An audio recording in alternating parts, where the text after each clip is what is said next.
অসাধারণ অসাধারণ। এই কেয়া ফল যদি না খান আপনি সেন্ট মার্টিন আসার পর, আপনার এই সেন্ট মার্টিন ভ্রমণ ব্যর্থ হয়ে যাবে। একদম পাকাটা খেতে হবে, একদম কাঁচাটা খাবেন না। এবং অসাধারণ। খান ভাই, কেমন লাগছে বলেন? ভালো। আপনি যদিও খাচ্ছেন কখনো? খাইছেন? শুনেছি কেয়া ফল খাওয়া যায় না, তবে পাকা ফলটা বেশ সুস্বাদু। আপনারা অবশ্যই, আচ্ছা আমাদের একদম গাছ থেকে পেড়ে খাওয়ার চেষ্টা করি।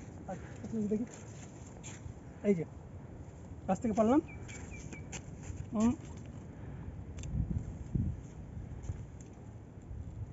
অসাধারণ, এটা তালের শ্বাসের মতো চমৎকার। এই ফল না খেলে সেন্ট মার্টিন এত কষ্ট করে আসবেন কেন ভাই? ওপরে আঁশটা ফেলে দেবেন।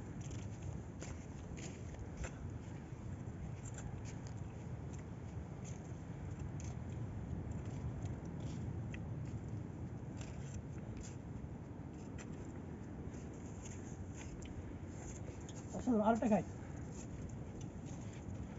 এই কেয়া ফল যে না খেয়েছে, আর সেন্ট মার্টিন ভ্রমণ ব্যর্থ।